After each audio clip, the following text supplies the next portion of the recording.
Hello and welcome back to my channel JK Study Junction and this is Jatin Balotra.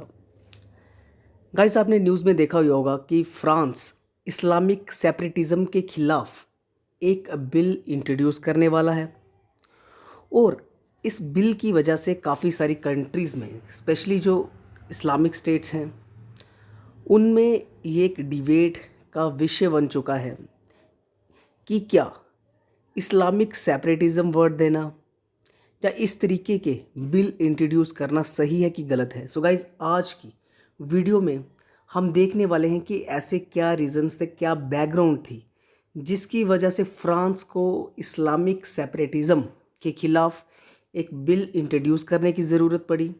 इस bill के objectives क्या हैं, आखिर क्या ज़रूरत पड़ी, इस बिल में किस किस को काउंटर करने की कोशिश फ्रांस की गवर्नमेंट कर रही है। सो गाइस ये वीडियो काफ़ी इंटरेस्टिंग रहने वाली है।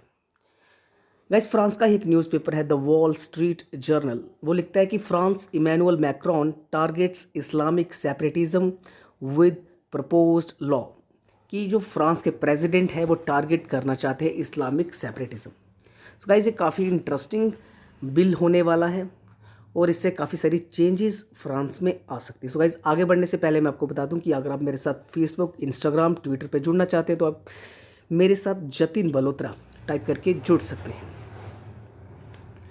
गाइज मैं आगे बढ़ने से पहले आपको बैकग्राउंड समझाना चाहता हूं कि बेसिकली क्या ज़रूरत पड़ी फ्रांस को बिल लाने की। गाइज आपने 2015 में सुना होगा कि एक अटैक हुआ था, पेरिस अटैक, जिसमें फुटबॉल का मैच चल रहा था, स्टेडियम था और स्टेडियम में फ्रांस के जो प्रेसिडेंट है फ्रांसिसो होलांद, गाइस ये भी वहाँ पे थे। और वहाँ पे क्या हुआ था, सीरियल अटैक हुए थे, यहाँ भी हुआ था और इसके बाहर भी अटैक्स किए गए जिसमें काफ़ी सारे लोगों की डेथ हुई थी।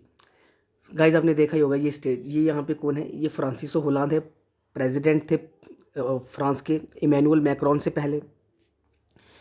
अब देखो जब अटैक हुआ तो लोग किस तरीके से बाहर भाग रहे हैं। ये स्टेडियम का आप हाल देख लो, किस तरीके से लोग यहाँ से भागे हैं जब अटैक हुआ था। गाइस एक तो ये बैकग्राउंड बनी इस्लामिक सेपरेटिज्म, इस्लामिक रेडिकलिज्म की। गाइस उसके बाद अपने नाइस सिटी है उसमें भी अटैक देखा हुआ कि एक ट्रक ड्राइवर ने किस तरीके से लोगों के ऊपर ट्रक चढ़ा दिया था और काफ़ी सारे लोगों की जान इस अटैक में भी गई। इसको भी एक तरीके से इन्होंने इस्लामिक अटैक माना था। जैसे आप देख सकते हैं यहाँ पे पिक्स में कितना नुकसान हुआ है। और गाइस आप रिसेंटली हाल ही में आपने देखा होगा कि पाकिस्तान के एक लड़के ने फ्रांस में 2 लोगों को मारा है नाइफ से और उसने खुद भी बोला है कि यस मैं इस्लामिक सेपरेटिज्म, एक्सट्रीमिज़म को, फंडामेंटलिज्म को मानता हूँ। सो इस तरीके की बैकग्राउंड बनी है जो बिल फ्रांस इंट्रोड्यूस कर रहा है।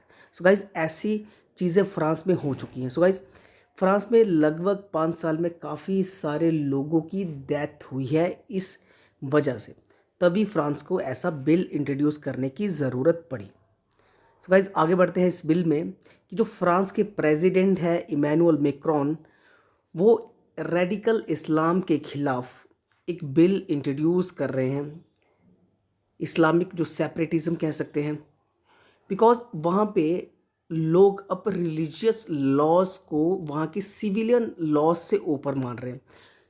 कॉन्स्टिट्यूशन में लॉज हैं बट वो उसको नहीं मानेंगे, बट वहाँ पे बात ये बोल रहे हैं फ्रांस के प्रेसिडेंट कि वहाँ पे लोग रिलीजियस लॉज को ऊपर मानने की बात कर रहे हैं। और साथ ही साथ इन्होंने बोला कि हम बिल में ऐसे क्या ऑब्जेक्टिव्स रखे हैं गाइस, कि जैसे हमारे इंडिया में देखा होगा कि स्कूल्स होते हैं, मदरसे होते हैं, तो कई बार हम न्यूज़ में सुनते हैं कि मदरसे में काफ़ी सारे ऐसी चीज़ें होती हैं जो गलत पढ़ाई जाती है। सो गाइस इनका पहला फोकस होगा कि ऐसे स्कूल्स और एसोसिएशंस को बंद करना।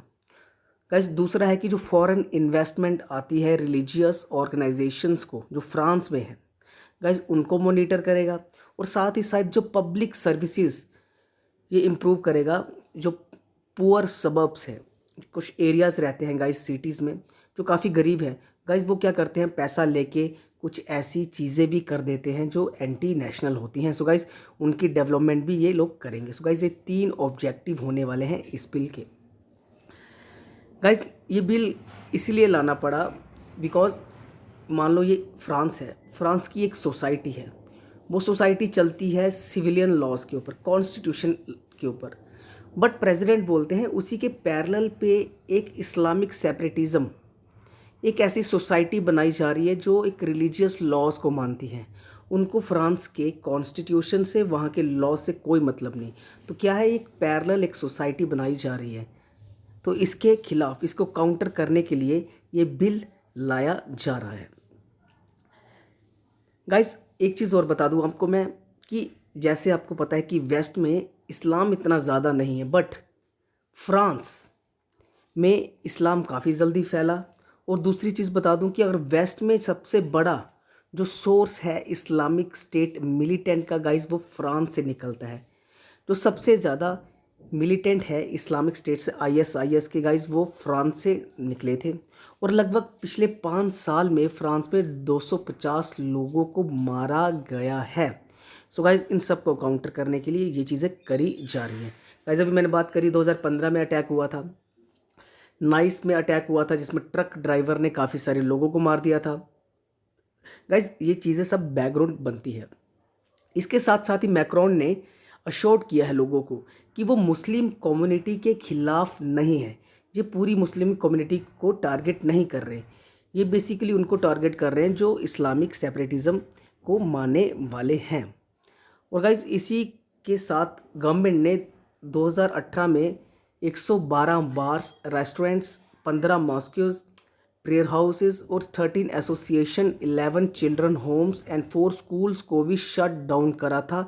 गवर्नमेंट को लगा था कि इसमें कुछ ऐसी एंटी नेशनल एक्टिविटीज़ हो रही हैं। सो गाइज ये सब चीज़ें बैकग्राउंड बनती है फ्रांस का जो बिल आया है उसके लिए। और गाइज एक चीज़ और बता दूं कि फ्रांस में जो क्रिश्चियनिटी है उनकी पॉपुलेशन फर्स्ट नंबर पे है, बट उनकी पॉपुलेशन लगभग 55% है। और गाइज जो दूसरे नंबर पे सबसे ज़्यादा पॉपुलेशन है गाइज वो इस्लाम, मुस्लिम्स की है। सो गाइज ये भी काफ़ी इम्पोर्टेंट फैक्ट है। और फ्रांस एक ऐसी कंट्री है जो वेस्टर्न वर्ल्ड में सबसे ज़्यादा मुस्लिम पॉपुलेशन वाला देश है।